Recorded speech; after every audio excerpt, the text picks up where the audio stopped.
వెంటనే ఎందుకు చేయకూడదు? కొన్ని విషయాలు దేవునిది ఈ మానవుడికి అర్థం కాదండి.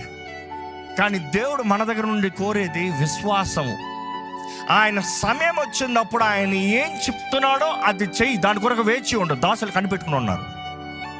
ఈరోజు if you wait on God's time, he will do all things good.